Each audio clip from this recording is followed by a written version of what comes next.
Pancho. Pancho.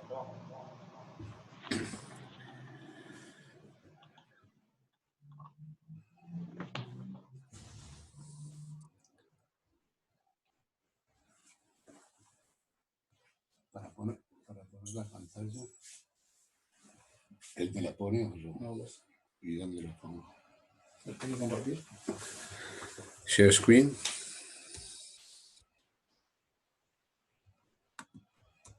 Ya la compartís vos. Buenas tardes. Una vez más, en este espacio que denominamos espacio Zoom de Sport Horse, contentos de que haya tanto interés en las charlas, hoy con más de 150 inscriptos, pero por una cuestión de respeto al horario, son 7:10, a las 19 siempre la anunciamos, así que vamos a dar para que darle la palabra a César Vergadá, que nos va a hablar de un tema que ha demostrado que es bastante interesante, muchos se anotaron, todos felicitaban por el tema, que es cólico en yeguas preñadas a término, unas consideraciones especiales que va a dar César de acuerdo a su trayectoria de años en la actividad. César es egresado de la UBA, médico veterinario, responsable del área de repro del Hospital Equino Cahuel, en San Antonio de Areco, veterinario de Cabaña Los Toros de Motapé, criador de paso peruano, también asesor de San Benito en Sangre Pura de Carrera, y criollos Don Antonio de Tresar. Es algo que de destacar porque trabaja con varias razas, entonces puede aportar seguramente distintas experiencias de su actividad privada. César, gracias por estar, te doy la palabra, cuando quieras podemos arrancar. Bueno, buenas tardes a todos, gracias por compartir este momento, la verdad que... No se te escucha, César, ¿eh? No se escucha, a ver un momento.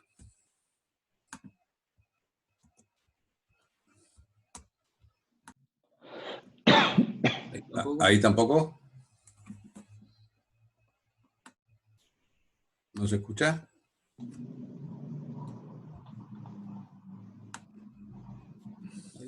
¿Ahí? ¿Tampoco? Acá Rocío dice que sí se escucha. ¿A César lo escuchás, Rocío? ¿Hernán? Yo lo escucho. ¿Me escuchan? Yo también lo escucho. Lo escucho bien, ¿eh? Dale, César, entonces, porque dice que todos escuchan, debo ser yo entonces. Yo estoy lejos y escucho perfecto, ¿eh? Dale, perfecto. Iván, Bueno. ¿cómo andás? Gracias por estar. Bueno, nuevamente gracias, Bien, gracias. por la invitación, Diego. Bueno, vamos a tocar unos temas que son realmente, cuando llega la yegua a parir, que estás como con esta nueva expectativa, va a parir después de tanto, lo difícil que es a veces lograr una preñez a término, y nos encontramos con todas estas calamidades que se las voy a ir nombrando. Son 4, 5, 6 problemas que, en el caso de que quieran hacerme alguna pregunta, cuando terminamos, por ejemplo, el de ruptura de arteria, cuando terminamos ese ítem me pueden hacer algunas preguntas. Digo, para que no sea tan largo en ese sentido y podamos recabar toda la información mientras estoy hablando.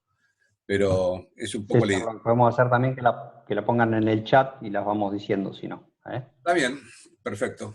Para ir recordando, parece. Listo. Bueno, a ver. Un momentito que ahora...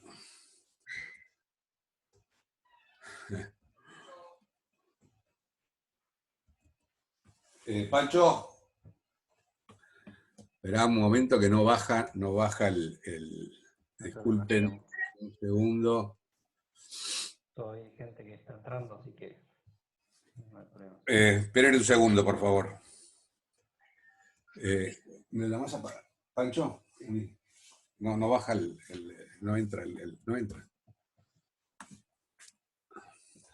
¿Dónde? La fichita de blog. Bueno, entonces hacemos una complicación relativamente común para la yegua de cría, es el cólico en el periparto, digamos, el último mes de gestación o los primeros meses después del parto.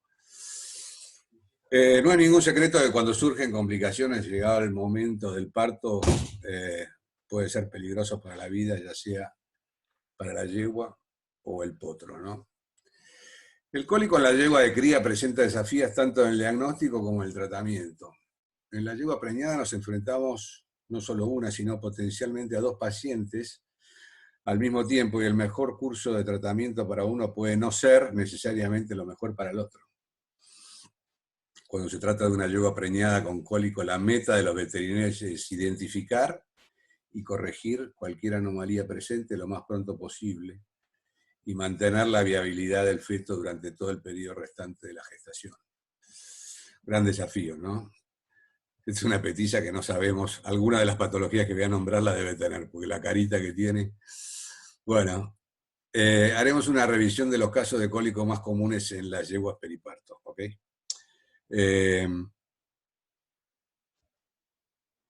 Ruptura arterial. Antes de entrar en ruptura arterial voy a hacer una acotación interesante. Cuando estamos con el problema directamente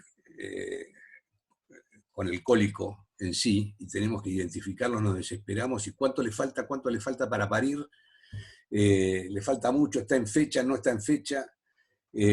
Una de las cosas que yo por lo menos hago, que anda bastante bien y no hay que tenerle miedo, es hacer directamente un tacto vaginal.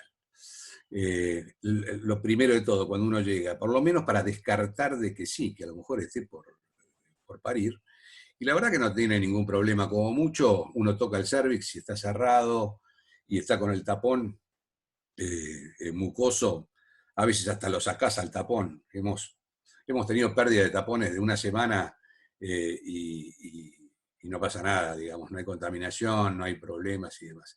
Entonces eso es como para descartar lo primero de todo cuando uno llega y se encuentra con este problema. Pero bueno, vamos ahora a los casos particulares. La ruptura arterial.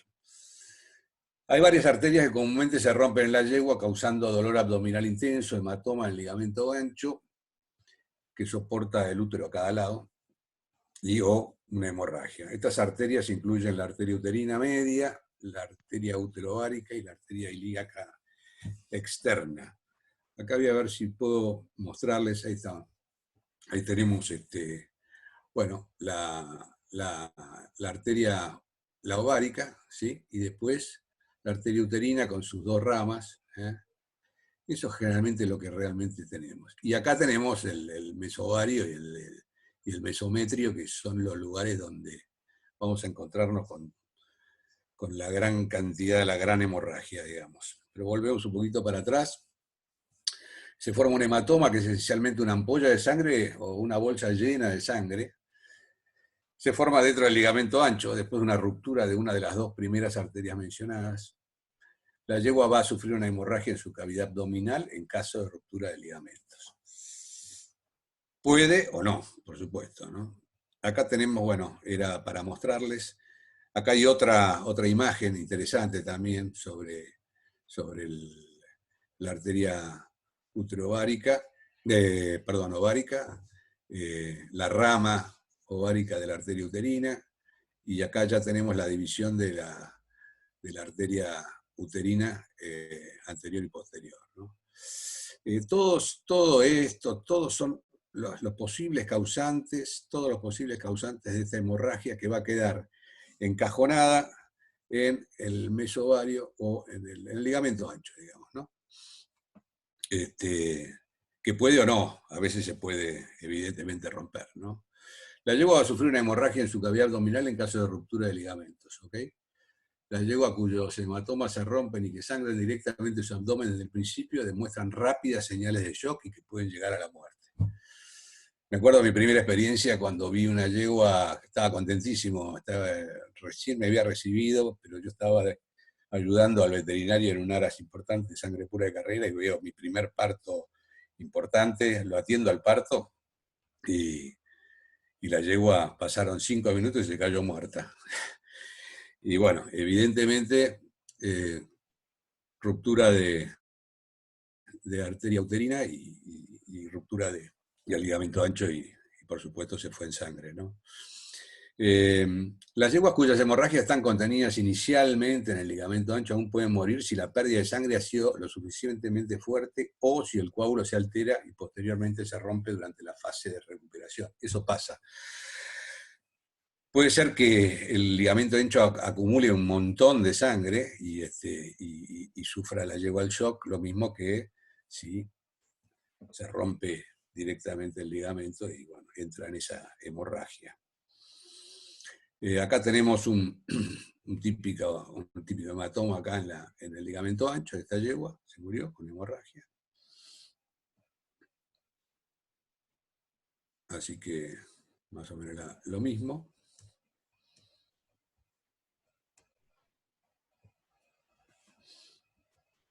La mayoría de las hemorragias fatales se producen en los caballos de más de 18 años de edad. Medio relativo a la fecha, 18 años, puede ser mucho menos. La primera aparición de una hemorragia es a menudo fatal. Voy a hacer una acotación acá, interesante. Yo cuando estuve de residente en un aras muy importante, número 1 acá en la Argentina, A las yeguas madres las alimentaban con alimento balanceado, las metían adentro a box y las tenían gordas, impresionantemente gordas. Y bueno, en esa temporada de partos se murieron entre 4 y 5 yeguas por ruptura de arteria uterina. Se lo debimos un poco al grado de alimentación, que era totalmente excesiva, era una cosa impresionante, las yeguas eran impresionantes la gordura que tenían, y además eso llevado también con una deficiencia de cobre que se detectó también en las yeguas, evidentemente forma parte del cobre de la estructura de las arterias, ¿no? Es un dato interesante para no sobrealimentar las yeguas, porque estas eran yeguas, no era de 18 años, eran mucho más jóvenes, pero el grado de gordura y esa deficiencia de cobre, que después se puso cobre en las bebidas y mejoró mucho y le bajaron la ración y desapareció todos los problemas, desaparecieron los problemas. Bueno, entonces en la yegua madre que sufre una ruptura de la arteria uterina puede experimentar una variedad de signos clínicos compatibles con signos de cólico. ¿Sí? O sea, ahí es donde la confusión. Sudoración, taquicardia, taquipnea, mucosas pálidas, pulso filiforme, extremidades frías, depresión y una debilidad general. O sea, estamos en un estado de shock, digamos. Este es un caso, una foto que justo me mandaron un amigo americano de una yegua, pero esto es un útero lleno de sangre. Esto directamente se ha roto, digamos, toda la irrigación a nivel uterino y se llenó el útero de sangre. Bueno, todo eso es... no, lo pongo porque nunca había visto una cosa enorme así, me parecía interesante verlo. Y lo que estamos hablando más que todo ahora es el famoso hematoma del ligamento ancho, ¿no? La palpación rectal y la ecografía, hoy por hoy la ecografía es muy importante, son las herramientas de diagnóstico más comunes que utilizamos nosotros para estas rupturas. Y las abdominocentesis, yo no uso tanto ahora eso, se puede confirmar el diagnóstico principalmente por el tacto y por la ecografía. Por supuesto que esto requiere que, digamos, que uno sea muy sutil cuando hace el tacto, con mucho cuidado, muy despacio, muy tranquilo, sin hacer movimientos bruscos. Acordémonos que si llegas a confirmar esto, estás con una bolsa de sangre que está en cualquier momento o sigue sangrando o revienta, o sea que hay que manejarse con cuidado. Y además, la semejante distensión también provoca mucho dolor. O sea, todo lo que es peritoneal está con mucho dolor. Hay dos rutas de tratamiento que se emplean habitualmente para las yeguas de la rotura arterial. Uno es uno más conservador y el otro es un poquito más agresivo. Independientemente de lo que se elige como opción terapéutica, la yegua debe estar en un ambiente, y esto sí, acá es clave, nosotros por lo menos en el hospital se ha manejado muchísimo esto, a la yegua tenerla en un ambiente lo más silencioso posible para reducir al mínimo los aumentos excesivos en su presión arterial. Cualquier cosa que la estimule o la excite, evidentemente es contraproducente. El tratamiento conservador, la yegua debe mantenerse tranquila en un box, oscuras, para minimizar el estrés o la excitación. Dependiendo de la situación, es menos estresante para la yegua si está con su potrillo, fundamental. Y señalo que no se recomienda el transporte de una yegua por ruptura. O sea, primero hacer un buen diagnóstico, no sea cuestión de que, porque la vemos mal, deprimida, la subimos al camión y por supuesto llega al hospital, si llega, muerta, probablemente. Los tranquilizantes que se utilizan deben usarse juiciosamente, o sea, ayudar a tener la yegua tranquila, y usamos bastante acepromacina, que ayuda a reducir la presión arterial directamente. ¿Okay?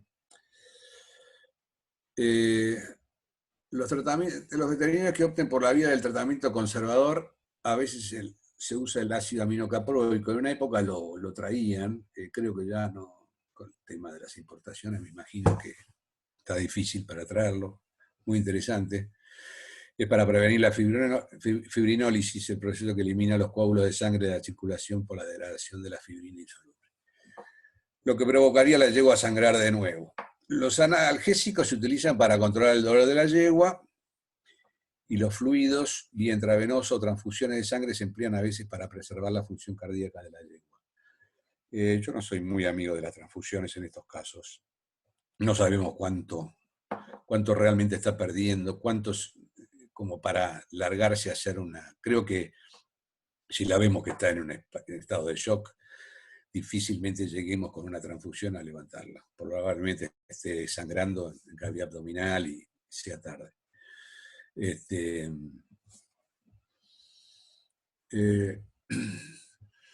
tratamiento agresivo incluye todos los tratamientos antes mencionados, además de la terapia intravenosa de fluidos y transfusiones de sangre para tratar, lo que había dicho yo, para tratar el shock. Pero en realidad lo que usaríamos son volúmenes de soluciones, ¿no? El objetivo era apoyar la circulación y mantener el suministro de sangre y oxígeno de todos los tejidos del cuerpo.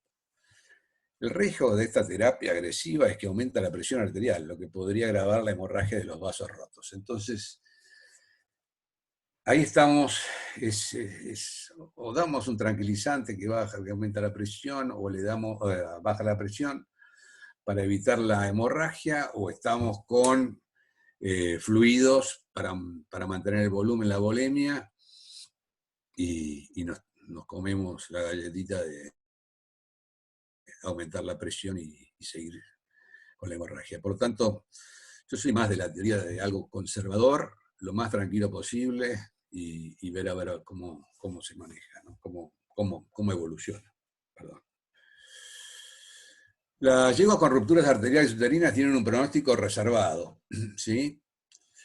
Para las que sobreviven a todo este episodio tan agudo, además de mantenerlas en silencio durante varias semanas, o sea que estén lo más tranquilas posible, porque uno no sabe en qué momento ese coágulo puede volver a sangrar. Y hay que esperar que se reparen los vasos lentamente, a medida que aumenta la presión arterial, durante este periodo puede causar sangrado nuevamente. Así que estamos ahí, que vamos y que venimos, y tenemos que cruzar los dedos de que esto se pueda solucionar. La resolución final del problema podría llevar varios meses, y las yeguas que sobreviven en la primera rotura de la arteria uterina en general tienen un mayor riesgo de recurrencia en las preñeces posteriores, por lo que se recomienda a menudo que estas yeguas sean evaluadas minuciosamente previas al servicio. Acá lo que hacemos es revisar las yeguas y ver ese hematoma, cómo se va reduciendo hasta que llega a una situación que podemos manejarla perfectamente, ¿no? Pero bueno, siempre nos queda la duda de qué puede llegar a pasar. Creo que estamos, por más que no veamos el hematoma o esté organizado, nos da un poco de miedo saber de que hubo algún problema a nivel de las arterias, ¿no? Pero bueno, en este caso, este es el primer ítem. Si alguno quiere hacer alguna pregunta al respecto, después seguiríamos con el otro, con la otra. Si no, Hay una pregunta, César, en el chat de Marcos, que dice que cuando tenés una hemorragia que no sabés si está o no controlada, si usted perfunde mediante fluidoterapia, algo contestaste, o teme que el aumento de la presión hidrostática remueva el coágulo que frena la hemorragia. Dice que pregunta porque ha escuchado las dos alternativas. Exactamente, bueno, eso es lo que yo estaba aclarando. Digo, qué difícil es cuando uno tiene que tomar una decisión. Yo me inclino a ser más conservador, o sea, tener la yegua lo más tranquila posible, con un tranquilizante, que no se excite y ver cómo va, o sea, ir controlando, o sea, haciendo una buena terapia en el sentido de evaluación, ¿no? De llenado capilar, de frecuencia cardíaca,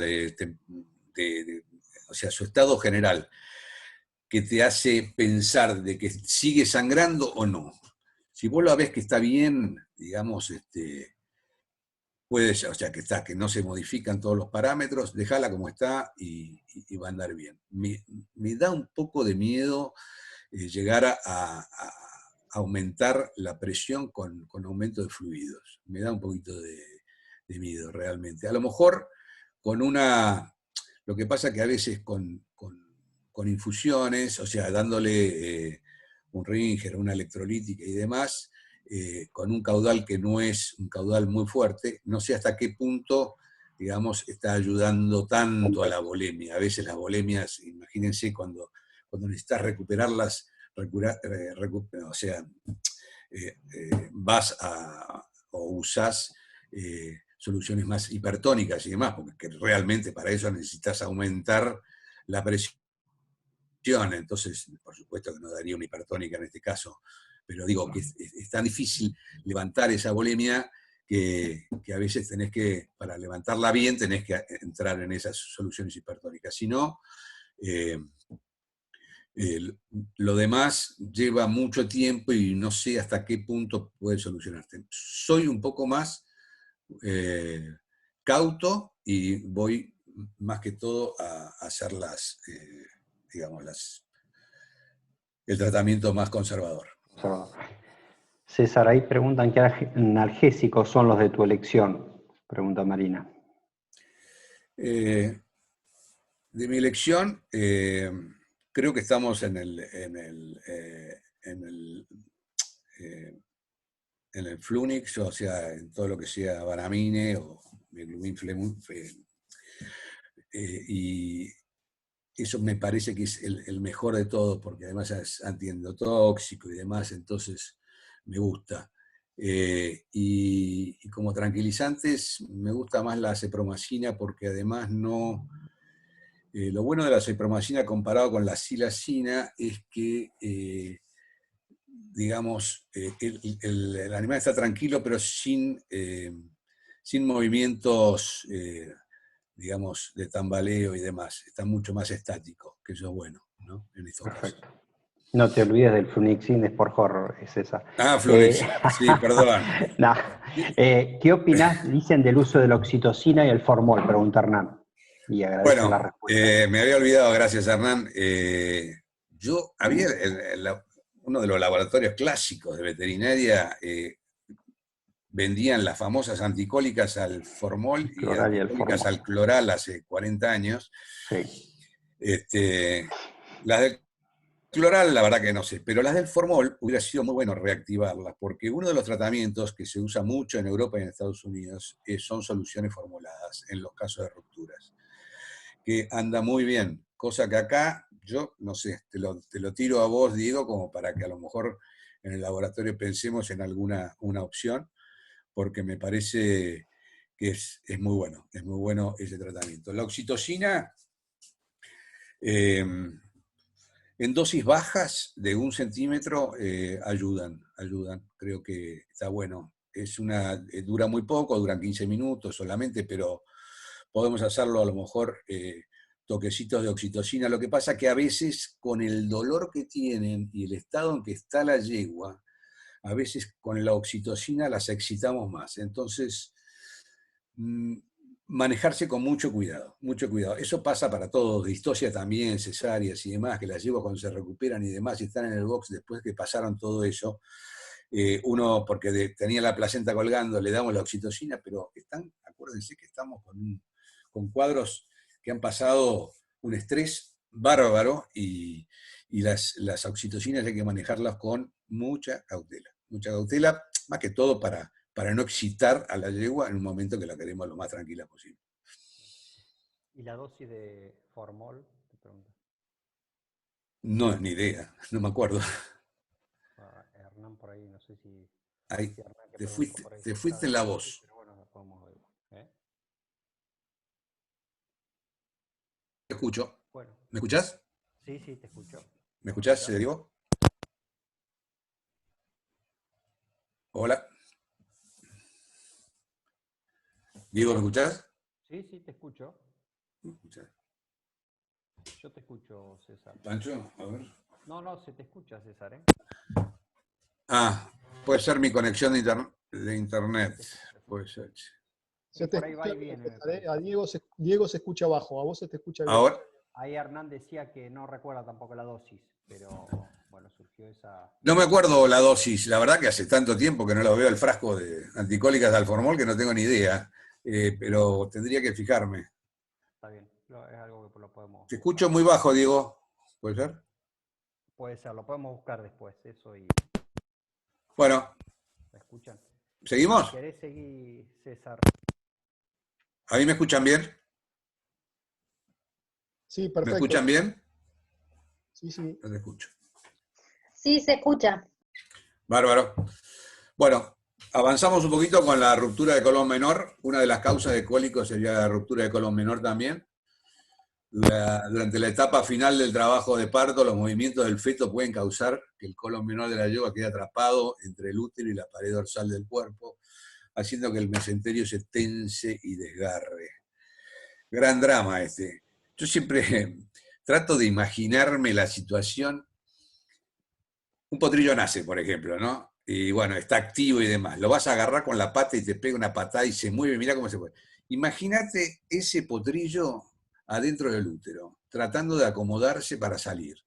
Y a lo mejor si está con un leve cuadro de hipoxia, empieza a hacer movimientos acelerados. Bueno, tenemos entre este problema en el trabajo de parto, como es el de la ruptura de colon menor, como el de la ruptura de útero que vamos a ver más adelante, son una de las cosas que bastante decís, claro, el potrillo, las cosas que hay adentro del potrillo, ¿no? O sea, lo que hace el potrillo adentro del útero. Por eso hago una acotación general cuando tenemos un parto, una distocia, la evaluación de la yegua, después que pasa eso, no, uy, parió, listo, ya está, mira qué bien, che, vamos a dormir. No, porque uno realmente no sabe todo lo que pasó antes, todo lo que pasó adentro de ese útero. Entonces, hagámosle a cualquier yegua que ha tenido un problema, sigamos la media de cerca, controlémosle la frecuencia, el llenado capilar, el dolor, no dolor, si hace un hilio por hacer un hilio por dolor y demás. O sea, estar un poquito encima, ¿no? No decir, bueno, parió, listo, bárbaro, atendamos al potrillo y nos olvidamos de la yegua. Acordémonos de la yegua, pobre yegua, ¿no? Bueno, la ruptura del mesenterio del colon menor también puede provocar un prolapso rectal, al romperse eso, y ahí eso es bastante común, a veces cuando llegan distocias y demás, que además de la distosia con el potrillo está con todo el recto afuera, todo el colon menor directamente afuera. Una vez que el mesenterio del colon menor se rompe o lacera, se pierde el suministro de sangre a esa zona de intestino, lo que resulta en la muerte de esa parte de la pared del colon menor. Esto provoca, bueno, un gran lío, obstrucciones, peritonitis y los síntomas comunes de los cólicos, ¿no?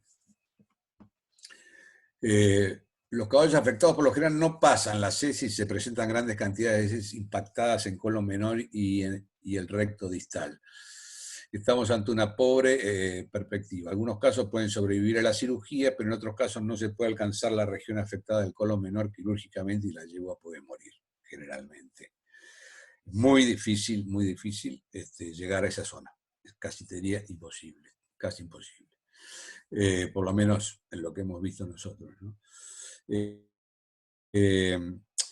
Sí, en algunos casos donde tuvimos partos complicados, más que todo en distocias largas, donde hay mucha compresión, nos encontramos de que hay como una atonía de la ampolla rectal, que la verdad que lleva mucho tiempo, bastante tiempo acomodarse. Entonces, desgraciadamente, ahí actuamos con tónicos, B1 y demás, una cantidad de cosas, estoy hablando en el tiempo, ¿no? Porque se llena la ampolla rectal y tenemos que ayudarla, o sea, hay que vaciarla. Entonces hay que estar atrás de eso, ayudándola digamos, a sacar toda la materia fecal, que es un trastorno. Pero eso pasa en algunos casos de partos complicados. Así que este es bastante crucial esta patología porque es bastante complicada, digamos, ¿no? Así que bueno, este es el tema del colon menor. No sé, no hay mucho para hablar, sino que es una de las lesiones típicas, no típicas, pero que pueden aparecer en caso del parto, donde estamos con un típico cólico ahí, y donde está afectado el intestino.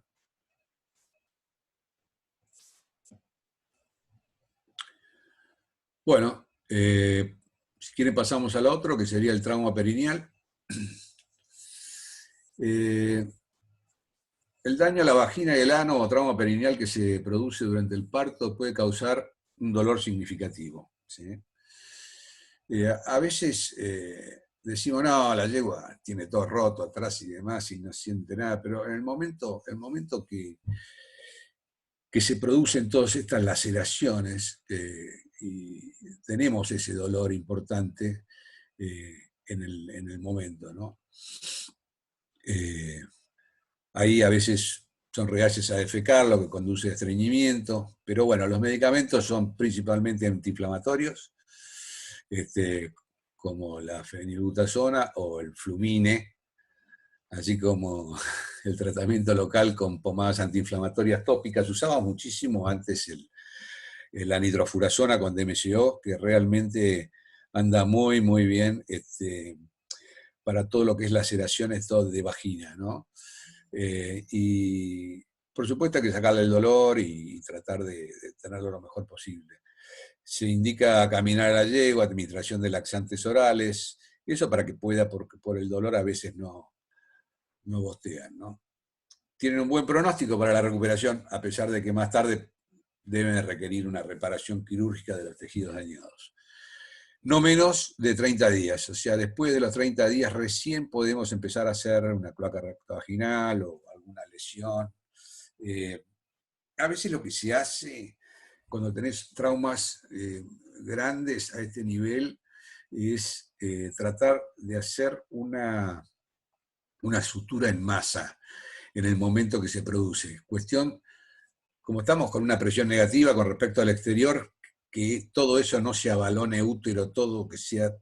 Entonces, aunque parezca antiestético, una buena sutura en masa de todas las partes afectadas, después hay que reformular un poco todas esas, reacomodar todas esas lesiones. Con el tiempo hay que ir acomodando.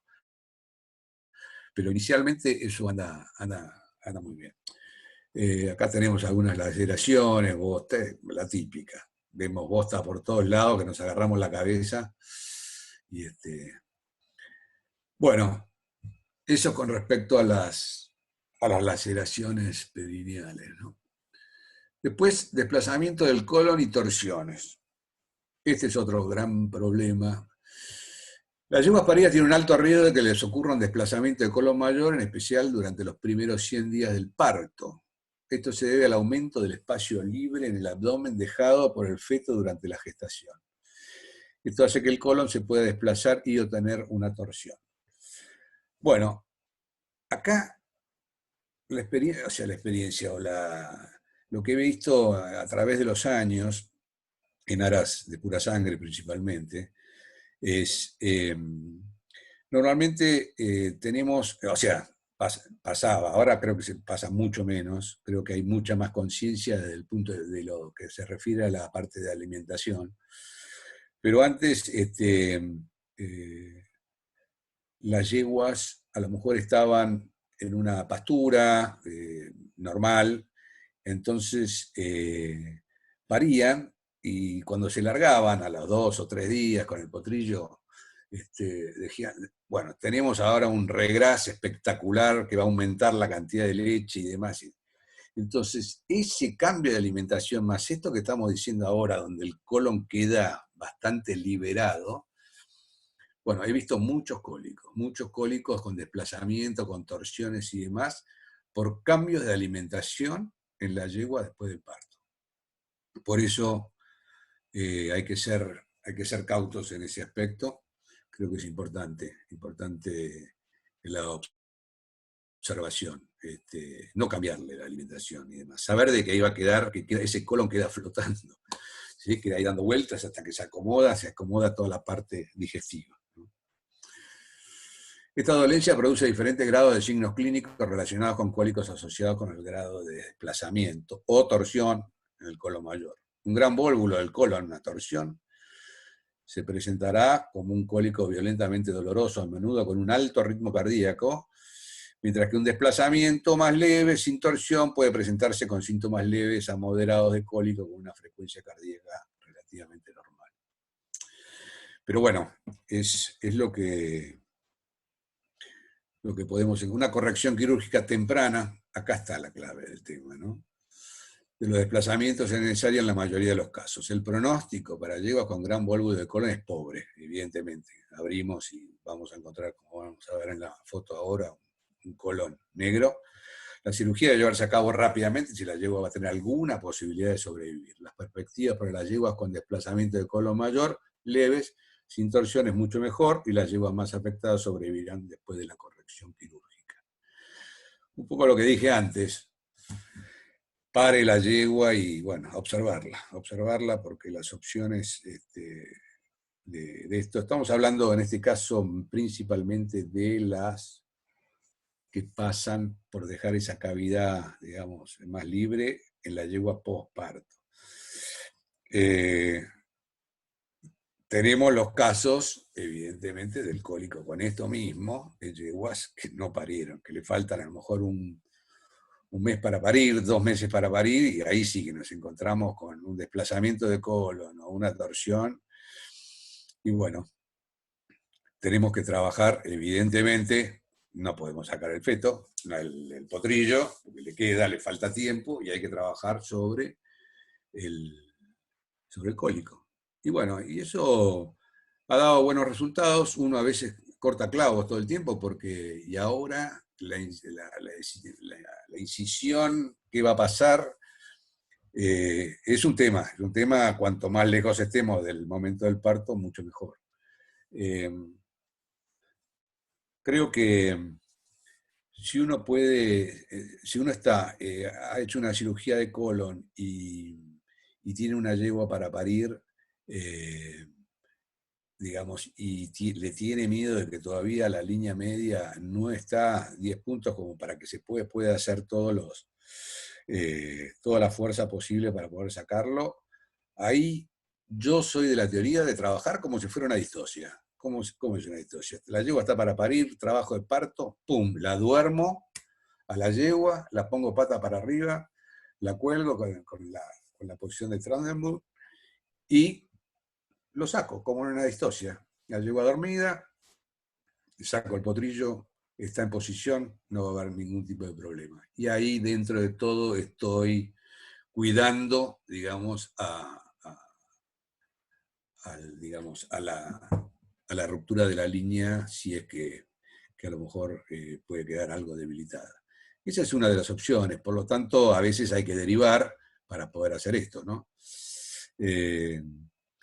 Así que eso con respecto, tenemos los dos casos, pre y el post, ¿no? ¿Cómo es esto?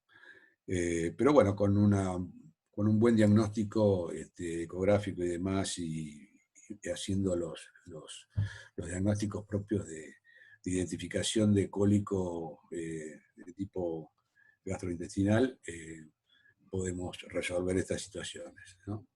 Ya vemos en las ecografías unos edemas bárbaros, ¿sí? Este tiene un edema de casi 1 centímetro, entonces, y acá igual, ¿sí? Y ahí vemos una torsión. Te preguntan, César, horrible. Te preguntan que si ante un desplazamiento leve de colon es siempre una mejor decisión ir a cirugía. Mirá, vos entrás a cirugía cuando todos los parámetros te indican de que tenés que entrar a cirugía. Si vos haces un diagnóstico de un desplazamiento y vos tenés los parámetros que están bastante bien, vos dejás dejás correr un poco el tiempo para ver, ahora, si los parámetros en estos casos se te van, o sea, dolor, lactatos altos, ecografías que no te gustan, tenés que entrar. Porque dentro de todo, ese desplazamiento es mucho más fácil de reducir, de arreglar. Sí, bueno, Porque si ese desplazamiento sigue su curso, probablemente después pueda hacer una torsión y ahí sí, ahí no tenés tu guía. Lo importante es evaluar todos los parámetros como se evalúan normalmente para entrar a una cirugía. bárbaro. Bueno, torsión uterina. No se ve muy frecuentemente, pero siempre alguno ha tenido algún caso de torsión uterina. Tercer trimestre de gestación, entre 180 y 540 grados, se mueve a la derecha o hacia la izquierda indistintamente. El sitio de torsión es craneal al cuello uterino, por supuesto. Así que acá vemos los ligamentos. Ligamento ancho, el ligamento izquierdo, digamos, con la torsión. Esa es una de las formas que uno va a poder identificar como una cuerda tirante, si mueve para un lado o mueve para el otro. Otra de las cosas también, a ver si no figura acá, no. Otra de las cosas también es que para identificarlo, bueno, por supuesto, cuando uno hace el tacto, encontrás un solo ovario. El otro está metido allá abajo y no lo ves, ¿sí? Así que esa es una de las opciones. A veces entras en un cuadro de, si la yegua está a término, que puede llegar a ver, es raro porque que se mueva con ir a término, pero hemos visto algunos casos, o hemos tenido algún caso, donde no es una torsión completa, pero leve, y bueno, lo que sí hay ahí es un compromiso vascular importante a nivel uterino. Te das cuenta después cuando haces la cesárea, porque cortás y sale tipo un geyser, ¿viste? Para arriba de sangre, que te asustás, porque la verdad que es bravo ese tema. Los signos de la torsión uterina: un cólico leve o moderado, persistente, recurrente. Ahí medís frecuencia cardíaca, respiratoria, temperatura, está todo dentro de los límites normales. Y bueno, y puede haber un parto distóxico, tratando de querer parir, y es bastante complicado eso. A veces, más que todo, terminás en una cesárea que en un parto distóxico. Acá el diagnóstico para esto es la palpación rectal, identificando las bandas tensas de los ligamentos anchos estirados, como vimos en el dibujo. La dirección, izquierda, derecha. El grado de torsión, ahí por la tensión de las bandas podés ver si es mucho o poco. Compromiso uterino, palpación y ecografía transrectal. Y abdominocentesis, especialmente si el examen rectal no confirma el diagnóstico. No sé cómo... Yo lo puse a esto, pero no estoy muy convencido de que una abdominocentesis puede ser que nos dé a lo mejor un líquido peritoneal más sanguinolento por lo que decía antes de el compromiso vascular, ¿sí? Más que todo. El tratamiento, rotación manual a través del cervix. Eso lo pongo porque lo ponen en todos los libros, es imposible eso. Es imposible. Tenemos una mole adentro de 35 kilos con todos los líquidos y demás, y nosotros tenemos una manijita que es un cuello, que lo tocamos. No sé por qué mucha gente lo pone. Lo pongo para hacer la aclaración, pero no. El rolling es esa técnica que se ponía el yeguas a término, que aumenta el riesgo de ruptura uterina, que las ponen acostadas y les ponen una tabla en la panza y las rotan, cuestión de también riesgo de ruptura uterina. Cirugía en estación a través del flanco.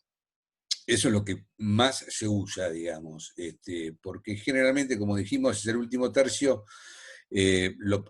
uno se mete por un flanco, otro se mete por el otro y empieza a moverlo al útero y lo puede acomodar, ¿sí?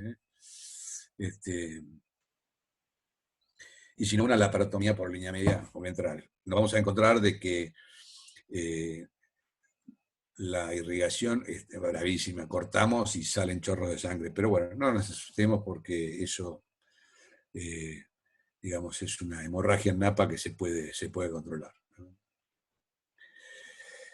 Y de ahí pasamos a la ruptura uterina, ¿no? Hablamos un poco de la ruptura uterina, un poco recalco lo que hablamos al principio sobre el potrillo, las patadas que pega dentro del útero de la madre, tratando de salir, tratando de acomodarse, más en algunos casos también, en algunas distocias, todos los movimientos que estamos haciendo nosotros tratando de acomodar ese potrillo cuando tenemos por reloj 15 minutos para acomodarlo, en alguna de esos movimientos, o sea, y además distocia con potrillo vivo estamos hablando, por supuesto, siempre, ¿no? Las lesiones que puede provocar. Se rompen durante el parto o en las maniobras. En estos casos la yegua experimentará peritonitis y dolor abdominal. Eso lo vemos un poco, si sale de una distocia, puede ser ya cuando se acomoda y está cuando le hacen la UCI a la yegua, ahí es donde empezamos a encontrar los problemas. El útero se puede romper, por ejemplo, cuando el feto se está acomodando para salir, o cuando el tratamiento de posparto es excesivamente vigoroso, tal como un lavaje uterino. Medio bruto, ¿no? O sea, hay que ser un poquito más cuidadoso. No. Uno puede meter una manguera y demás y lavar, pero que tenga cuidado. Es un tejido, está muy sensible el útero, muy sensible.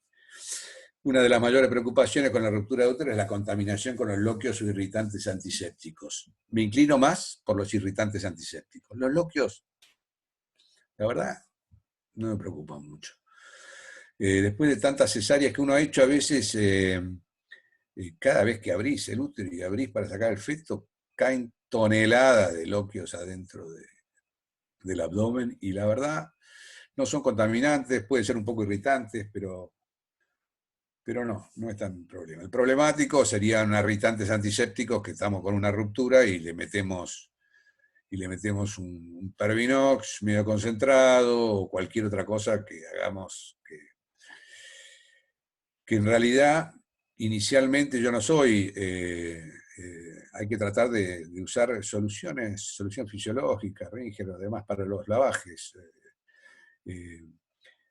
Digamos, no tiene mucho sentido en un útero inicialmente ponerle soluciones antisépticas. Después se puede hacer, porque evidentemente los loquios van irritando, hay una entrada de bacterias por la presión negativa y demás, un poco más adelante sí, pero inicialmente no tiene mucho sentido. Y con eso también nos estamos cubriendo que si tenemos alguna fisura o tenemos una ruptura de útero, no estamos mandando antisépticos al abdomen. Pequeños desgarros se pueden cubrir con medicamentos antimicrobianos, cristaloides, coloides de uso común en la terapia de fluidos. Drenaje peritoneal es importante en el caso de que se acumule mucha sangre, ¿sí? Y los antiinflamatorios también.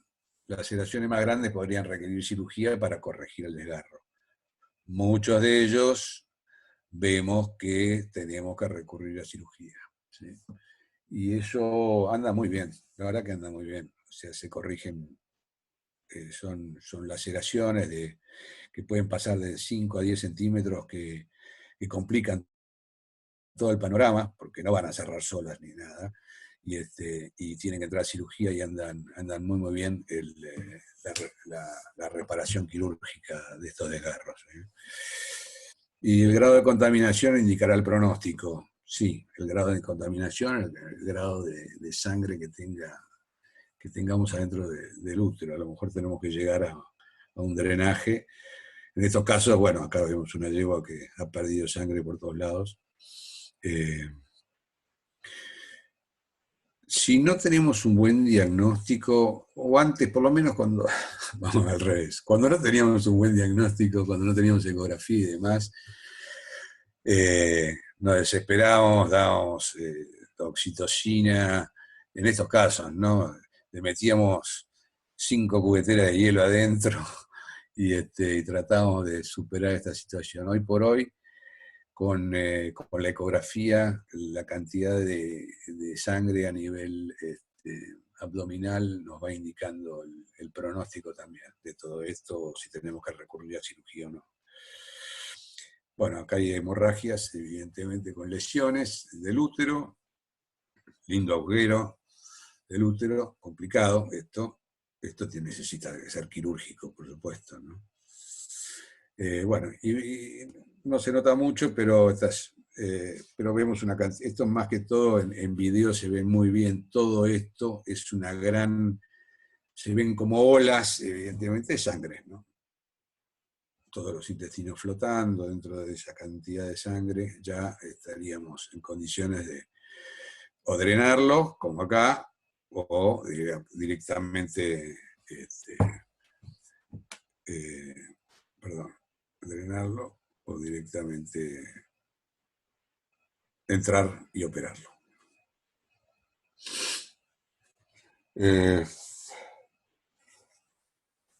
Inversión del cuerno uterino y prolapso uterino. ¿Quieren hacer alguna pregunta sobre la ruptura de útero? Si no, seguimos y después cualquier cosa lo redondeamos.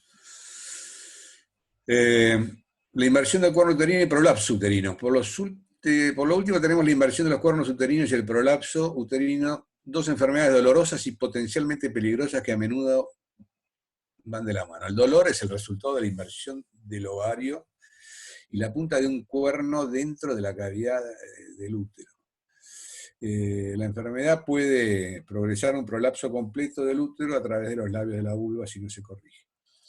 Con respecto a la inversión del cuerno uterino, lo que da, a veces, debe ser a veces tratando de sacar una placenta, o a veces mismo en el mismo trabajo de parto, a veces pasa. No es común, les aviso que no es común. Pero el diagnóstico, por lo menos lo que yo he visto y se han diagnosticado, tiene dos signos importantes. Uno es la ecografía. Impresionante cómo se ve el cuerno metido adentro, se ve, o sea, en vez de la imagen típica que vemos de un cuerno uterino, se ve doble, digamos, ¿no? Y después el dolor. Es impresionante el dolor que da. Casi que no lo puedes tocar. Entonces eso hace que, bueno, que podamos hacer ese diagnóstico. En el caso del prolapso uterino, por supuesto, es mucho más complicado, nos encontramos con todo el útero afuera, que la verdad que uno se agarra la cabeza, desea que lo encuentre esta patología en el momento y no que vaya por el campo y se encuentre con una yegua con el útero afuera, porque ahí sí que está complicado. Las inversiones, bueno, como les dije, tenían dolor agudo y unas pocas horas de parir, no son normalmente visibles desde el exterior, por lo tanto los veterinarios a menudo diagnostican una inversión del cuerno uterino a través de una palpación rectal, que es lo que les decía, porque además da muchísimo dolor. Varios pasos para el tratamiento de las inversiones del cuerno uterino y útero prolapsado incluyen control del dolor, fundamental, ¿sí? Ahí tenemos el Flumine, o si no tenemos el Torbugesic, que realmente anda muy bien. No combinar las dos cosas juntas, se me han caído yeguas por dar uno atrás del otro. Torbu con Vanamine. No sé si les ha pasado alguna vez, pero a veces en la desesperación tenés las dos cosas cargadas y le das el Vanamine o el Torbu primero y de atrás el Vanamine y se me han caído redondas, no se han muerto, pero buen susto. También podemos usar una epidural, me gusta el tema, una buena sedación. La corrección manual del cuerno uterino invertido, que a menudo requiere el uso de relajantes uterinos y en ocasiones la anestesia general. Yo creo que con una buena relajación, con un cloprostenol, tranquilizantes y demás, y algún lavaje, primero hay que sacarle el dolor inicial y después probar de hacer algún lavaje, como para tratar de revertirlo, pueden dar. Posicionamiento del cuerno uterino y el ovario a su posición normal. Acá vemos como nos llevamos puesto la punta del cuerno para adentro. Toda esta imagen en el ecógrafo, que no la tengo yo, una lástima, es lo que tenemos que ver, que realmente se ven las 4 cerosas en realidad, ¿sí? Así que la terapia de apoyo incluye líquidos intravenosos, analgésicos, antiinflamatorios, antibióticos, antimetánicas. Dosis bajas de oxitocina también pueden ayudar en la rápida evolución normal y prevención de la recurrencia. Eso dijo Mer, pero repito, acuérdense de que estamos con un cuadro con mucho dolor, por lo tanto la oxitocina con muchísimo cuidado. Una vez que el cuerno uterino invertido ha sido empujado de nuevo en su posición normal, las perspectivas para la yegua es en general excelente. En el caso de prolapso, si lo encontramos, hay 2 cosas con el prolapso importantes. Primero, el tiempo con que aparece, y la otra, hay un riesgo que está reportado, que cuando uno lo vuelve a su posición normal, que normalmente lo que hacemos es ponerle azúcar, cantidades, 1 o 2 kilos de azúcar, agarramos una sábana, lo apoyamos arriba, al útero, le ponemos el azúcar y hace evidentemente una muy buena contracción y lo podemos llegar a meter adentro.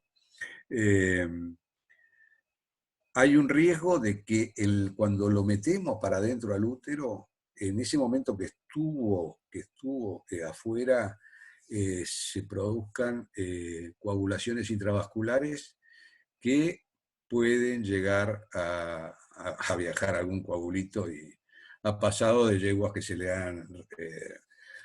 se ha, digamos, arreglado un prolapso uterino y a los 5 minutos se cayó muerta.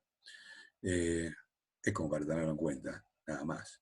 Uno lo que tiene que hacer es tratar de meter el útero. Mete el útero adentro, un buen lavaje, una buena cantidad de líquido, y lo dejamos al líquido adentro, 5 litros, algo que haga peso, y suturamos la vulva.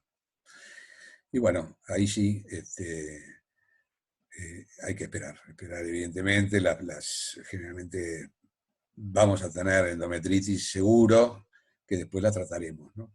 Y evidentemente las yeguas que han tenido prolapso uterino, yo por lo menos las dejaría 1 año más sin servirse, porque quedan tan relajados los ligamentos que las posibilidades de volver a producir un prolapso y si se vuelve a preñar son bastante altas. Bueno, y terminando, el mensaje que quiero dar es una comprensión de los tipos de cólico que surgen a menudo en yeguas de cría puede ayudar a la comunidad de propietarios a mantener sus yeguas saludables antes, durante, después del parto y el nacimiento. O sea, estar encima de las yeguas, que tengan un buen estado, que no estén excesivamente gordas, que no estén excesivamente flacas, pero ser conscientes de que cuanto más saludables estén, hay una cantidad de cosas que se pueden subsanar. El tipo de alimentación. Y otra cosa fundamental, es un poco la suerte que tenemos a lo mejor de trabajar en el hospital, es que la derivación temprana o la pronta evaluación de un veterinario, llegado a término, puede determinar el futuro y el pronóstico de la yegua. Hay muchas cosas que, fíjense, que de lo que hablamos hoy, que el hecho de agarrarlas temprano ayuda muchísimo, muchísimo. Así que, grupo de trabajo. Muchísimas gracias por su atención. Muchas gracias, César. Te hago una pregunta que ahí dejaron para que no la viste en el chat, que dice: ¿qué relajante uterino usás comúnmente, la dosis y por qué vía? Dice si hablaste del clorprostenol. Nosotros usamos, digamos, hay dosis iniciales cuando estamos ante un problema y queremos frenar todo lo que es contracciones, que clorprostenol, cantidades en miligramos no me acuerdo, pero sí en volúmenes no menos de 30 centímetros cúbicos endovenosa, entre 30 y 50, sin miedo, no hay ningún problema, por lo menos para derivar es lo mejorcito de todo. Pero acuérdense, ¿no? Una cosa importante, porque estamos hablando de frenar contracciones y demás, estemos tranquilos de que a lo mejor no estamos en presencia de parto. Métanle la mano, tocan ese cuello. Fíjense, porque a lo mejor le estamos dando un relajante muscular, un cloprostenol, y a lo mejor lo único que necesitamos darle para derivarlo es una silacina porque está con otro problema, que es lo ideal, derivarlo con silacina. ¿Sí? César, si querés, podés dejar de compartir y invito a que prendan las cámaras porque van a surgir varias preguntas por lo que estoy viendo. Yo las puedo leer, pero si no las pueden habilitar el micrófono y hacérselas. Otra de las preguntas dice que dijiste que dejamos líquido dentro del útero. ¿Qué líquidos podemos dejar? No entendí yo la pregunta, pero si no, pida que pregunte ella que habilite su micrófono. El líquido que dejamos adentro generalmente es una solución fisiológica, ¿sí? O un Ringer. A veces cuando... hay muchos aras que a veces tienen, para no estar comprando, para hacer, como uno hace lavajes bastante seguidos y demás, puede preparar una fisiológica casera y tenerlas en bidones, porque es tanto el volumen que necesitas si tenés un prolapso, porque necesitas mucho peso, mucho peso. Así que uno puede preparar directamente una fisiológica casera y anda impecable. Pero yo le escapo un poco a todo lo que es antisépticos. El antiséptico, siempre me acuerdo una palabra cuando yo estaba estudiando y salía en la parte de quino, me acuerdo un americano que decía never put strong medicine in the uterus of a mare. Nunca poner soluciones irritantes en el útero de una yegua. Porque el útero nosotros la verdad que lo maltratamos. O sea, cada vez surge como queriendo, no tengo más recursos y avanzo y avanzo y avanzo. Y la verdad que las soluciones irritantes las tenemos que dejar un poco para problemas realmente crónicos y problemáticos. Se han destruido yeguas por ser tan enérgicos con algún tipo de soluciones antisépticas, ¿no? Así que ese es el cuidado que recomiendo. Bueno, además de felicitarte, de saludarte desde Corrientes, dice una otra pregunta y que dice que cuando se presenta una cloaca rectovaginal, ¿qué sugiere hacer y si la cirugía te consideras que es de buen pronóstico? La cirugía es de buen pronóstico si vemos de que la ha rajado por partes iguales. Vos ves si está partida al medio, el recto, todo lo que veas, pero donde vos veas, yo lo que he tenido mal pronóstico son aquellas que se han desgarrado y, por ejemplo, de un lado te queda todo un labio entero y demás, y del otro lado casi no tenés dónde separar los tejidos. Primero que tenés que empezar, lo primero que vos vas a ver primero es una gran lesión, un gran problema, pero lo vas a evaluar dentro de los 30 días. Y ahí verás. Pero las cirugías tienen muy buen pronóstico. A veces lleva mucho tiempo. Yo creo que a veces a los clientes es una de esas cirugías que te salen carísimas en tiempo, pero con mucha satisfacción, porque en el fondo vos no podés, como en otras cirugías, opero, listo, ya está, te lo entrego, listo, me voy a casa. No, probablemente necesiten 1, 2, 3, a veces te quedan fístulas rectovaginales, te quedan un montón de tiempo, y a veces tenés que recurrir a seguir haciendo cirugías, aunque sean un poco más chicas y demás, durante bastante tiempo. Pero en general el pronóstico es bueno.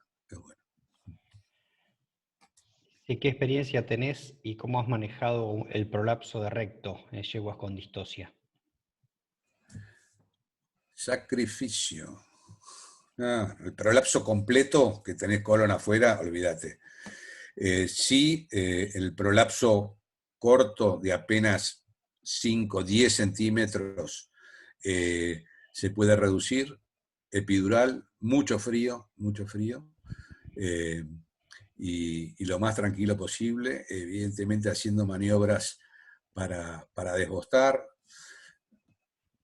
No, lleva mucho tiempo, lleva bastante tiempo el tema del prolapso. Pero, bueno, se puede poner silocaína, se hacen algunas gel con silocaína, que anda bien, pero no, lleva su tiempo,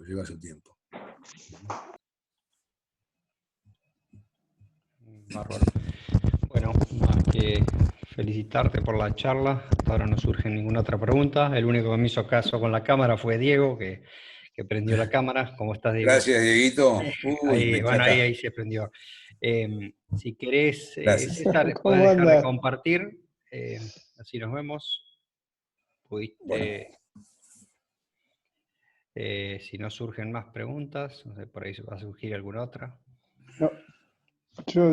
Dale, ¿Qué epidural usa César? ¿Lidocaína solo o hay algunos que usan algunas combinaciones con A mí me gusta, a mí me gusta lidocaína? Sí, yo cuando tengo que hacer cosas medidas que me va a llevar bastante tiempo, a veces el tiempo te lo lleva porque la yegua que vas a hacer es una loca de la guerra y te da un poco, necesitas un poquito más de tiempo que lo normal.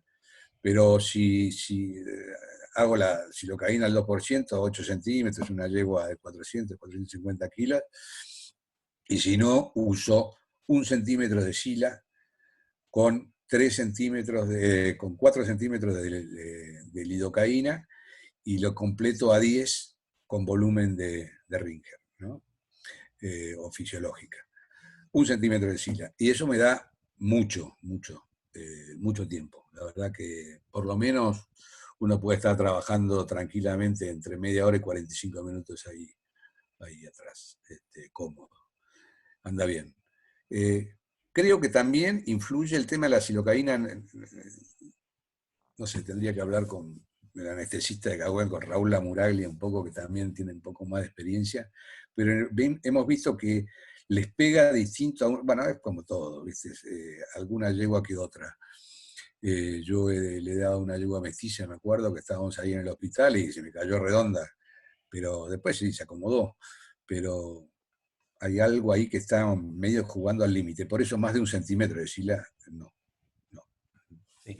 Convengamos que el uso de la silacina en eso es algo que lo hacemos en la práctica, pero que no está indicado, por supuesto, porque es como decir, estamos jugando al límite, ¿no?